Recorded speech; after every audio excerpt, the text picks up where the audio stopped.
नमस्कार, झारखंड न्यूज में आप सभी दर्शकों का स्वागत है। देखते हैं आज के विशेष समाचार।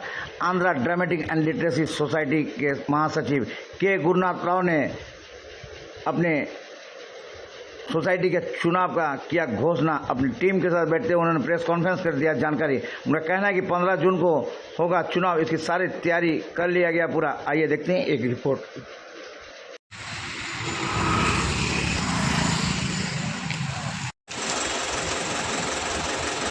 सुबह 8 बजे से शाम 4 बजे तक। और यह चुनाव यद्यपि यह चुनाव क्योंकि 20/11/2022 को आम सभा में जनरल बॉडी मीटिंग में ठेकेदार है, इन लोग जो है टाटा स्टील से काम डायरेक्ट नहीं कराकर अपने से कराकर जो है दोहन करना चाह रहे थे। टाटा स्टील को इसके बारे में लिख के दिया गया है, उसके बाद में भी अनदेखा कर दिया गया। मिस्टर विनीत सिन्हा जो आर्किटेक्ट है, उनको मिस्टर रुतराज सिन्हा जब चीफ एडमिनिस्ट्रेशन थे क्लियर किए कि इनका काम खाली ड्राइंग करके अप्रूवल में देने का है, ना कि इनको जो है कोई मीडिएटर का काम करना है, जिसको ईश्वर राव जी ने अपने फ़ायदे के लिए करके जो पहले जो रिपोर्ट सबमिट हुई थी 2023 में जून महीना 19 तारीख को, उस रिपोर्ट में क्लियर है कि एमपी प्रशासन की ओर से हम लोग को मौखिक आश्वासन मिला कि आप लोग इलेक्शन कराइए, विधि व्यवस्था भंग नहीं होना चाहिए। हम लोग विधि व्यवस्था को ध्यान में रखते हुए हम लोग कर रहे हैं। हम लोग जब पहले आए बाहर में बैठ रहे थे शांति से, 5 दिन बैठे, ताला नहीं खोल रहे थे। आप जैसे देखें अभी आप लोग कैसे बैठ रहे हैं, इतना बड़ा कॉन्फ्रेंस रूम हो कि ईश्वर राव का दादागिरी के चलते प्रेस के लोगों को बैठने नहीं मिला। इसको होना चाहिए हाईलाइट। और अपने जो है चाबी लेके चले गए हैं सब रूम का और कॉन्फ्रेंस रूम का। गार्ड बोलता है कि मेरा पास नहीं है, मैनेजर बोलता नहीं है, किसका पास है, तो कमेटी वाला ले लिया। अरे कमेटी का तो मैं महासचिव मैं हूँ, और जब थाना से बुलाया आ रहा है तो फ़ोन नहीं उठा रहे, आ नहीं रहे। हम लोगों ने 5 बार फ़ोन किया, इनको धमकाता कि तुम खोलेगा तो तेरा नौकरी हटा देंगे। तो बैठ के 15 कर रहे हैं, विधि व्यवस्था तो भंग नहीं होने देंगे। हम लोग सब सज्जन लोग हैं। देखिए, चींटी भी छोटी सी जीव है, लेकिन जब मसल दिया जाता है फिर भी जो अपना रक्षा के लिए लड़ा, उसके बाद आप जीत के फिर से कब्जा कर लीजिए। जो आपको करना, अगर सही है तो मेंबर आपको जिता के लाएंगे, भाग क्यों रहे। तो हमारा कार्यक्रम यही है कि 15 जून को इलेक्शन होगा 8 बजे से 4 बजे, जिसके लिए हम लोग मिस्टर एम भास्कर राव जी जो है, इनको बहुत तजुर्बा है। एडीएल सोसाइटी के कई बार जो है ये आपका इलेक्शन करवाए हैं, और कई बार जो है राम मंदिर का इलेक्शन कराए हैं। कई बार आप लोग जानते हैं आंध्रा स्टेट का इस बार इतना बढ़िया इलेक्शन हुआ, इतना बवाल होने के बाद कि निष्पक्ष चुनाव हुआ, एक भी आदमी का कोई कंप्लेन नहीं आया। तो हम लोग बोले थे कि ईश्वर राव जी का नॉमिनेटेड हैं, वो रवि बाबू को बस लिखा हुआ ईश्वर राव इनको जो रिटर्निंग ऑफिसर बना के लिखे दिए हैं। और ये मेंबरशिप का जो है, इसमें जो है मिस्टर मज्जी रवि जो इनकमिंग जनरल सेक्रेटरी थे इलेक्शन का टाइम में, सामने चुनाव हुआ उस समय में बोला गया कि मेंबरशिप को जो है नोटिस बोर्ड में लगाया जाए।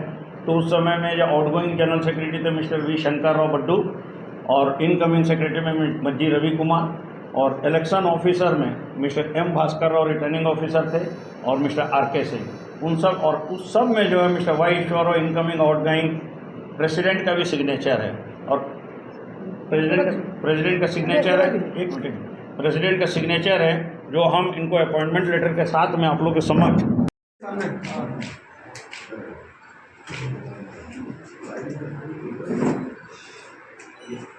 आंध्र कर्नाटक साहित्य संग्राम की जय।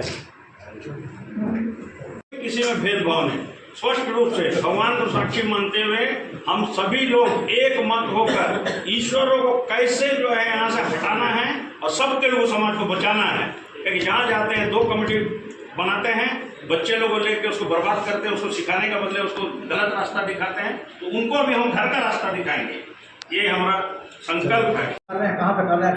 आप सभी को पता है आज का प्रेस कॉन्फ्रेंस आयोजन करने का कारण ये है कि हम लोग को सरकार द्वारा जो है एक जॉइंट जांच कमेटी बैठाया गया था, उसका रिपोर्ट आ गया है। उस रिपोर्ट में स्पष्ट रूप से लिखा हुआ है कि फ्रेश चुनाव ही नए कराकर नए कार्यकारिणी का बहाल करना चाहिए, फ्रेश चुनाव कराकर।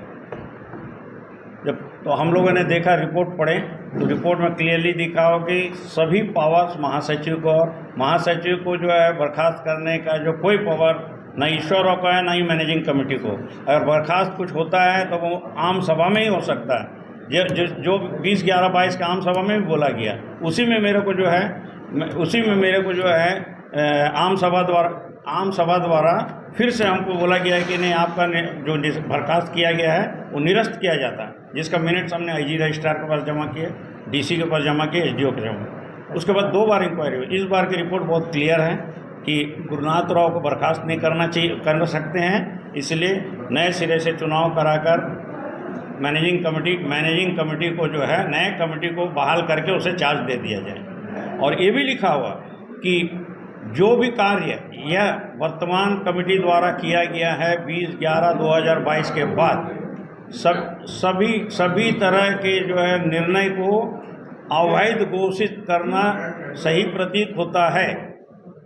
चुनाव का डेट है 15/6/2025 और चुनाव शुरू होगा सुबह 8 बजे से लेके 4 बजे तक और कोई लंच ब्रेक नहीं होगा। और चुनाव के मतगणना होने के बाद 5 बजे जो है एक एड्रेस होगी और सभी मेंबर एकत्रित होते हैं, तो उसके बाद जो उसका काउंटिंग होगा। काउंटिंग होने के बाद में जो है जो रिजल्ट को जो है रिटर्निंग ऑफिसर द्वारा घोषित किया जाएगा। और इस बीच अभी नॉमिनेशन फाइलिंग का जो है हमने returning officer mister Bhaskar Rao ji को नियुक्त किए, deputy returning officer mister RK Singh है। अब इनका ऊपर है कि वो किस पोलिंग ऑफिसर लोग को सबको जो नियुक्त करेंगे। मतदाता है टोटल? हमारे 1888 मतदाता एक्चुअल हैं, ओरिजिनल हैं। नया मतदाता जोड़ा उसे मान्य माना जाएगा? नया मतदाता कोई जोड़ा नहीं है, कोई मिनट्स बुक मेरे को मिला नहीं है जिसमें अप्रूवल हुआ है। अगर अप्रूवल भी हुआ है तो निरस्त हो चुका है। इस रिपोर्ट में 20/11 के बाद में कोई भी मेंबर बने तो निरस्त हो गया है, कोई मेंबर नहीं है। खाली आज के बैठक में कौन कौन शामिल है? आज के बैठक में वर्तमान महासचिव के गुरुनाथ राव, पूर्व महासचिव मिस्टर मज्जी रवि कुमार, पूर्व secretary school mister Malichetti Nageswara Rao और मिस्टर M भास्कर राव जो पूर्व उपाध्यक्ष थे और इनको बहुत तजुर्बा है। सभी तेलुगु समाज में इन्होंने लड़ रहे हैं, लड़िए। तो एकदम 101% जीत होगा पक्का। वही होगा जो मैदान से भाग रहा है तो डर के भाग रहा है, अगर हिम्मत है तो आके लड़ेगा। और सबसे मेन चीज़ क्या है, नोटिस जो है सबको भेज चुका है और यहाँ पर भी सोसाइटी का प्रांगण में जो है नोटिस चिपकाया गया। ये प्रिंट मीडिया और इलेक्ट्रॉनिक मीडिया द्वारा हम लोग सूचित करना चाहते हैं, इसको आप लोग ज़्यादा हाईलाइट करिएगा। जो भी सदस्य है जिसको अगर मान लीजिए मालूम नहीं है, मीडिया द्वारा, प्रिंट मीडिया द्वारा, इलेक्ट्रॉनिक मीडिया द्वारा पता जैसे चले, वो भी आके नॉमिनेशन फॉर्म ले सकता है और लड़ सकता है। ये इसी के लिए हम लोग जो है यहाँ पर लगाया है नोटिस बोर्ड। मेरा परिचय है मज्जी रवि कुमार, पूर्व महासचिव। देखिए, कल्पित उसको माना जाएगा जो 22/11/2022 का आम सभा में कमेटी भंग होने का बाद जो पूरा कमेटी को हम लोग जो है वही मान रहे हैं जो आप वो पूछ रहे हैं। ADL సొసైటీ ఆంధ్ర నాటక సాహిత్య సంఘం మన సంఘం తాలూకు సదస్సులందరికీ మేము మనం ఎన్నికలు జరపబోతున్నాం, ఆ ఎన్నికల్లో మన సదస్సులందరికీ పాల్గొమని మా అందరి తరపున కోరిక, విజ్ఞప్తి. మీరందరూ తప్పకుండా రావాలి, నామినేషన్ ఫామ్లు తీసుకోవాలి, ఈ ఎన్నికల్లో అందరూ పాల్గొవాలి. అందరూ ఎంత ఎక్కువ మంది వస్తే పాల్గొనడానికి అంత మంచిదన్నమాట. అందుకే మా టీం తరపున కోరుతున్నాం ఏంటంటే మీరందరూ వచ్చి అందరూ పార్టిసిపేట్ చేయండి. నమస్కారం. ఆంధ్ర నాటక సాహిత్య సంఘాన్ని సదస్యులందరికీ వినయపూర్వకంగా నేను మీ అందరికీ కోరుకుంటున్న ఏంటంటే, పోయిన ఎన్నికల్లో నాకు ఎలాగైతే విజయం సాధించడానికి హెల్ప్ చేశారో అలాగే ఇప్పుడు 15/6/2025కి అవబోయే ఎన్నికల్లో మీరందరూ వచ్చి కంపిటీషన్లో పాల్గొని మీరందరూ నామినేషన్స్ తీసుకొని రేపటి 5వ తారీఖుకి 6వ తారీఖుకి నామినేషన్ ఫామ్స్ మేము ఇస్తున్నాము. మీరందరూ వచ్చి కంపిటీషన్ ఉంటేనే ఈ సంస్థకి అభివృద్ధి అవుతుంది. ధన్యవాదాలు. అద్మా జంషెడ్పూర్ గౌరవనీయులైన సభ్యులందరికీ నా హృదయపూర్వక ధన్యవాదాలు తెలుపుతూ, జంషెడ్పూర్లో ఉన్న ఎంతమంది తెలుగు వాళ్ళు ఉన్నా సరే అందరిలోనూ ఒక అవగాహన తీసుకొచ్చి మన సభ్యులందరినీ ఆ రోజుని 1810 అని చెప్తున్నాం. కానీ ఎంతమంది వస్తే అంతమంది సభ్యులు ఈ ఎలక్షన్స్లో పాల్గొంటే మనకి చాలా మేలు జరిగినట్టు అవుతుంది. ఎందుకంటే మనం ఎలక్షన్లో ఎంతమంది ఓట్లు ఎక్కువ మంది వేస్తే అంత మంచి వాళ్ళు వస్తారు. అదే కనుక ఓట్లు వేయకుండా మన ఇంట్లో కూర్చుంటే చెడ్డవాళ్ళని మనం ఎన్నుకున్నట్టుగా అవుతుంది. దాని మూలాన ఏంటంటే ఓటు యొక్క హక్కుని, మన తెలుగు వాళ్ళ హక్కుని మన ఆంధ్ర అసోసియేషన్లో, ఆంధ్ర నాటక సాహిత్య సంఘంలో మీరు వాడుకిని ఈ సంఘాన్ని ఇంకా ముందుకు తీసుకెళ్తారు, మంచి మంచి వ్యక్తులను ఎన్నుకుంటారని చెప్పి నేను ఆశిస్తున్నాను. ఇందులో ఏంటంటే మనకు నామినేషన్లు అంటూ ఉన్నాయి. ఏంటంటే 5వ తారీఖుని నామినేషన్ ఫారం తీసుకోవడం జరుగుతుంది. ఆ తర్వాత అలాగే ఇందులో స్క్రూటినీలు ఉంటాయి, అన్నీ ఉంటాయి. ఇవన్నీ చూసిన తర్వాత మనకు 15వ తారీఖుని ఫైనల్ ఎలక్షన్ అవుతుంది. ఆ ఎలక్షన్ రిజల్ట్స్ మన భాస్కర్ రావు గారి ఆధ్వర్యంలో వివరించడం జరుగుతుంది, ఎవరైతే గెలిచారో ఎవరైతే ఇది.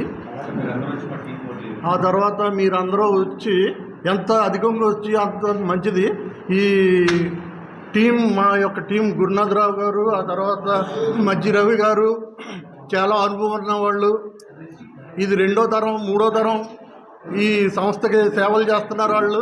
వాళ్ళందరినీ మీరు ఒకసారి గెలిపించారంటే ఈ సంస్థ ఎక్కడి నుంచి ఎక్కడికి వెళ్తుంది అన్నది మీకే తెలుస్తుంది వచ్చే 3 ఏళ్ళలో. ఒకవేళ 3 ఏళ్ళలో మేము కనుక సరైన మంచి పని చేయకపోతే మీరే చేసేయచ్చు. మీ చేతిలో అధికారం ఉంది.